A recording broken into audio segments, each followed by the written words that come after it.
What's something only losers brag about? Story 1. How mean they were to someone. My wife is a lawyer. She's heard multiple partners and upper level attorneys brag about how terribly they targeted certain junior level attorneys. I'm a resident. When I was a third year medical student, we had this one surgical chairman who was as close to a sociopath as I've ever seen outside of the involuntary psych floor. The dude made a chief resident who matched into a trauma surgery fellowship cry in the OR with mental and verbal cruelty, standing right next to me. That was one of maybe two times. I later had to sit down for 15 minutes and just process a what just happened moment. Everyone said that was him having calmed down after he got written up for throwing an open scalpel at a medical student and hitting her hand with it.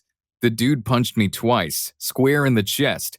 That way, he stayed sterile. I didn't hit him back because he controlled my grades, and if I really made him angry, I'd repeat the rotation, then I would never match into any residency. Then I'd be 300 to 400,000 in debt with no chance of practicing. Also, he was the head of the surgery department, and he was a big name. He was on NPR once or twice, patients loved him, and he brought a lot of big, rare cases to the hospital. The surgery program, on the outside, looked very good under his leadership, but it was a nasty environment run on fear, bred a lot of surgeons to develop similar temperaments. I may have shared this story elsewhere before, but he's also a really well-known and notorious guy in my area of the country. I'm not saying states or names, but every hospital I've worked at in a couple of states has people who reference him. He was also one of the most charismatic and best teachers I've ever seen, which makes him even more scary. I never understood this God complex in some doctors, and God's certainty doesn't have a malpractice insurance. Story 2. How popular they were in high school, or how unpopular they were as a kind of humble brag.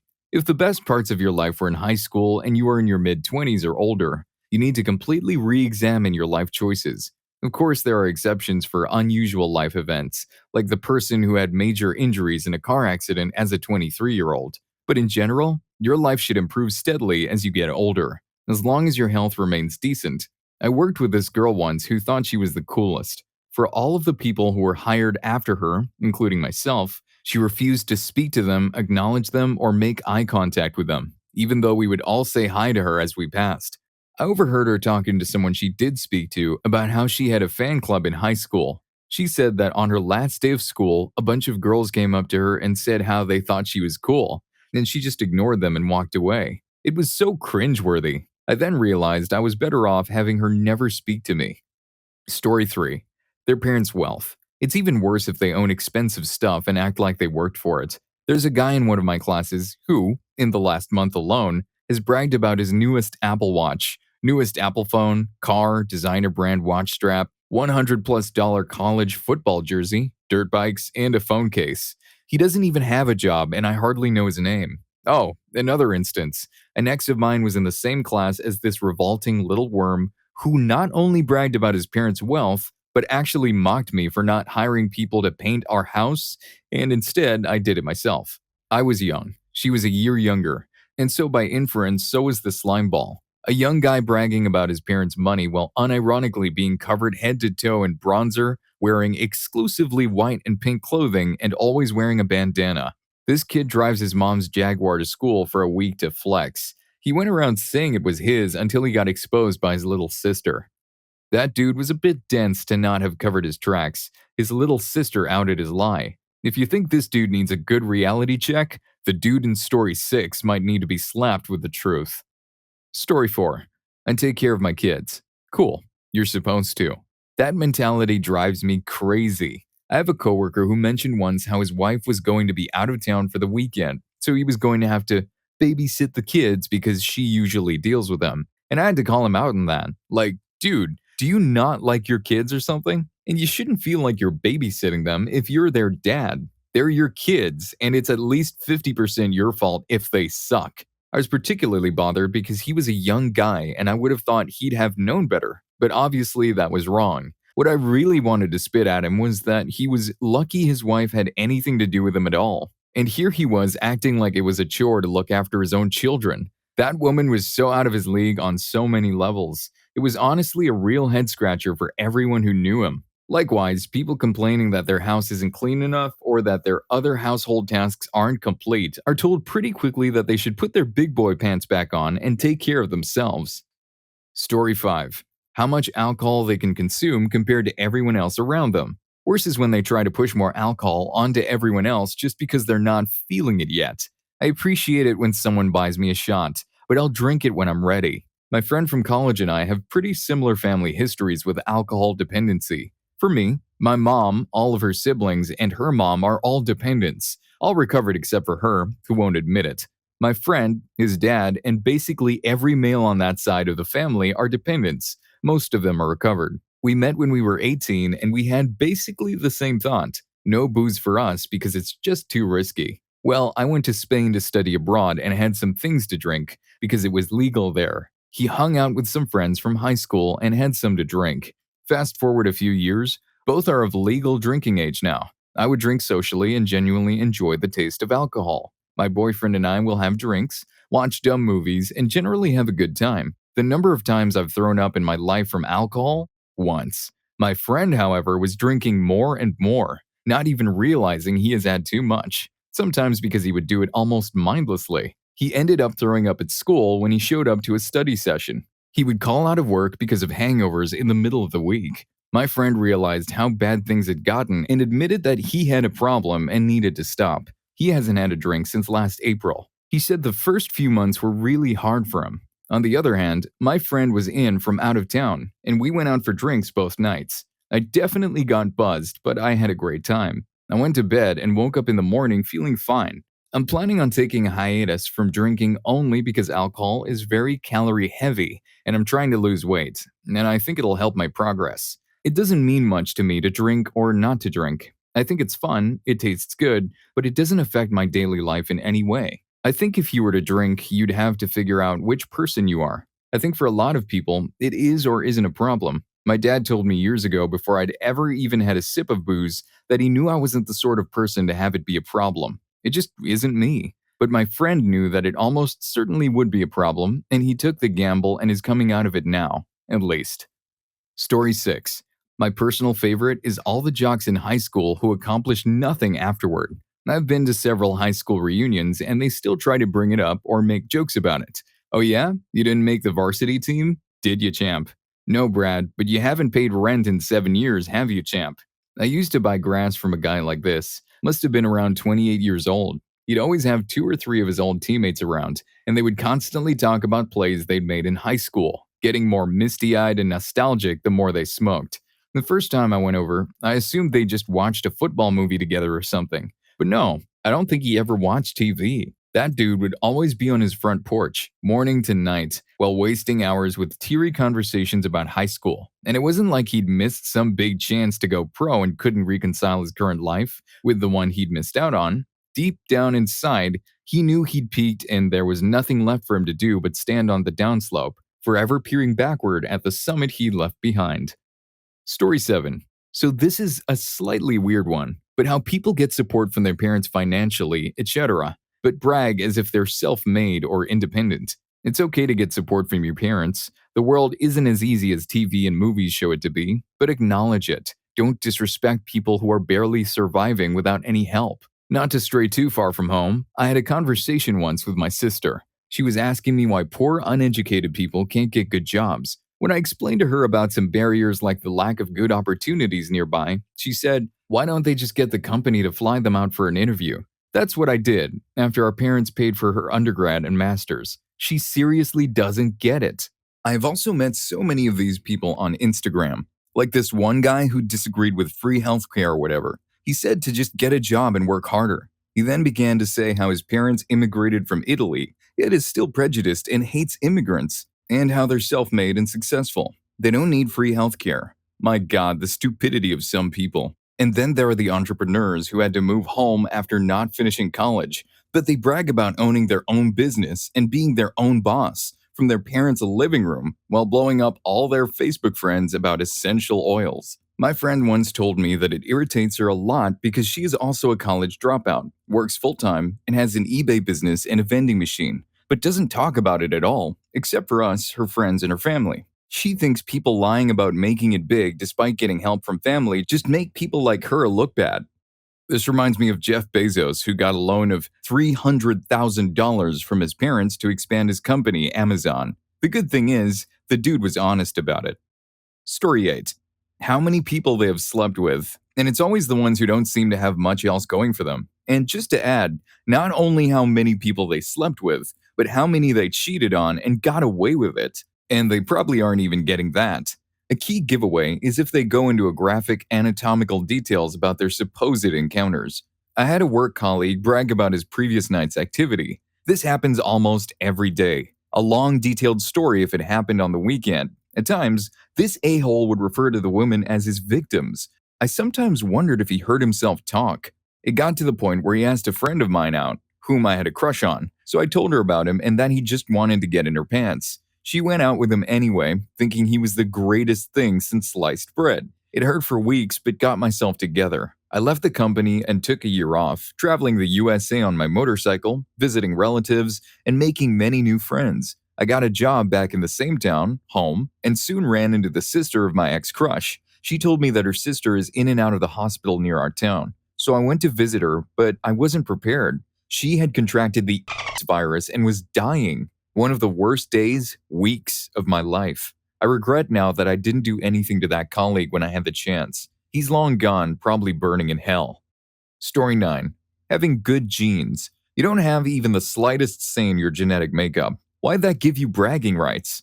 There is a huge difference between being grateful and acknowledging how fortunate you may be to have those genes, but there's a difference between that and bragging. I have friends who eat whatever they like, but they don't put on weight due to good genes and metabolism. Well, I have to work out 3 days a week and be strict in my diet in order to lose weight or maintain it. I know I come across as petty, but I don't have a problem with people getting better genes than me. I know there are people in worse situations than me. What irritates me is the lack of self-awareness when they criticize me, which is borderline fat shaming, for not making an effort while they get to maintain their body eating junk food without having to work out. However, in the long run, I feel I most probably will come off better because despite your genetics, it's still trash going down your body which ruins it. And with a lack of fitness, genetics can only do so much. I think if someone is working to be healthy, then they deserve praise for it. People who have an unhealthy lifestyle shouldn't get praise for having their good genetics because they're just wasting the gift that life gave them. Story 10. Military service. It's okay to be proud of your service because, hell, you should be proud. But the whole point of all the oaths and creeds and warriors ethos stuff is so you don't feel a need to brag about it. My biggest thing with this one is when they try and put people down for not serving. Like they're better than everyone because they did it. They come up saying, oh yeah, well I had to go to Iraq and get shot at for your freedom. No, you didn't. You volunteered. Be proud of your service, but sit down. I feel like a lot of people get caught up in it because they have terribly low self-esteem, and it's the only interesting thing they've ever done. There's also an, in my honest opinion, alarming degree of vet worship in the US, so people like I mentioned above are particularly vulnerable to building their identity around it.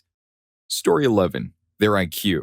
When I was young, I had a friend say he had an IQ of 155 or something like that, and how it's above average for adults, and I'm just a kid.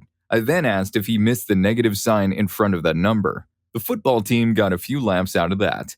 There are significantly different tests to measure IQ for kids than for adults. It's a totally relative scale. Initially, IQ is calculated as a kid's mental age, according to development norms, divided by their actual age, but we know better than that now. Someone didn't get the memo that IQ is relative to your age group. Story 12. Lots of people were the smartest kids in high school, and most who claimed to be the smartest in their high school were actually not the smartest. This was an interesting aspect of getting a PhD. Everyone in the program was used to frequently being the smartest person in the room. But in a room where everyone is the smartest person in most rooms, someone is going to be the dumbest person in that particular room. And it's really interesting to see people feel like the dumbest person in the room for the first time in their lives. It's like being a star college athlete, going pro, and suddenly realizing you're not actually that special. In all likelihood, that person who got a cut from the pro team, who fans and reporters described as bad, was probably the greatest player to ever play at their high school. Story 13. How many girls they have smashed. Usually, the number is far lower than they're saying because they're bragging to cover up how lonely they are. I had a friend who did this for 30 years, but I've seen him without a girlfriend. He was depressed as a man can get, and I knew then he wasn't that friendly with that many women. I've known him since high school. Plus, any girlfriend I did see him with had issues with his self esteem, was developmentally disabled, and was previously maltreated. He had zero confidence whatsoever, so he chose those whom he felt were somehow less than them. He also bragged about treating them badly. He never understood why nobody was ever impressed. He's still that way, and we aren't friends anymore. It took too long, but I got sick of it. Everybody else grew up. He didn't. It's just that people like him think it is something that should be bragged about. There were many guys like this in the military, and most of them were actually going out and having the physical relations they bragged about. It was more immaturity than insecurity. It is a big deal for most people the first time they have it. Some people never grow out of that. Story 14.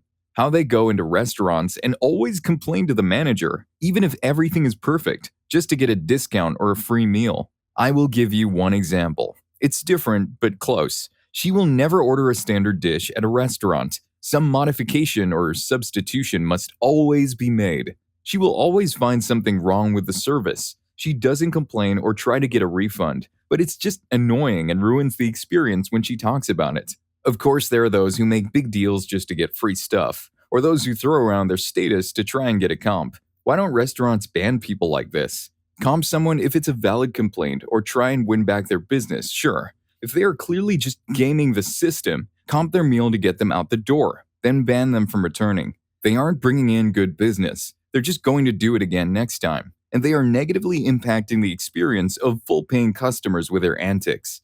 One of my pet peeves lately is, I'm an influencer, want to make X deals? Story 15. Meeting celebrities. Like, honestly, who cares? Especially when they met said celebrity at a convention. If you met Chris Pratt because he tapped you on the shoulder in line at a coffee shop to tell you he likes your jacket and had a brief conversation about where he can get one like it, that's an interesting story. If you met Chris Pratt because you paid $50 to get into a comic convention, then paid an extra $200 to stand in line for 3 hours, to stand next to him for 4 seconds, while someone snaps a photo and then ushers you away, you should be embarrassed to tell people that. Story 16. I once went on a date with a guy I met on OkCupid who told me proudly how many other dates he had lined up that week. Just why? Was it some weird warped attempt to look desirable? Had he somehow forgotten that I was already on a date with him? There wasn't a second date, which his busy schedule was probably extremely thankful for. I know it's 100% trying to look desirable and create urgency. He was hoping I would hear that and think that I better get him now before the crowd does. Same deal as commercials that say supplies are going fast or this deal won't last long. And just like in that kind of commercial, the deal is never as good as they're trying to make it look. Story 17. Insisting on how real or brutally honest they are. Every time I've heard someone say they're brutally honest, it's a euphemism for speaking tactlessly, thoughtlessly, and impulsively. Knowing when to shut your mouth is one of the most underrated skills a person can have. One of my favorite quotes that I try to live by is, tact is the ability to tell someone to go to hell in such a way that they look forward to the trip. I believe Winston Churchill said it. You can still be honest and forthright without being rude and obnoxious. Usually, you'll get a better result for it too. Story 18.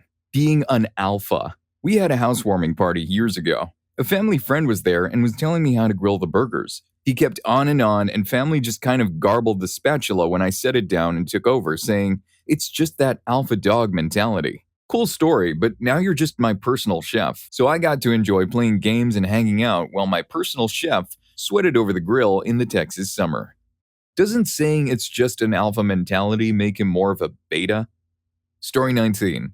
How much they haven't slept. Like, cool bro, you're an adult, go to bed earlier, you doofus. Seriously, I don't brag about this, I complain about it. What's worse is that it turns into this game of one-upping where people try to outdo each other by damaging their bodies and brains. They're like the people who brag about how they never take vacations, sick days, or days off in general. I don't see what's so admirable about being busy and stressed all of the time. Story 20. Tearing down others for their successes. My friend does this. I'm currently trying to move out of my mother's house, and if I get a check above $500, I'm ecstatic. as it's more than what I usually make while I look for a new job, and if my friend finds out, he'll be like, LMFAO, that is nothing, Trevor. I literally got paid $700 just from working half my hours. I hope you enjoyed this video, and if you made it this far, I'm sure you'll also enjoy what's literally the dumbest thing someone told you. Story 4 is so cringy. See you on that video.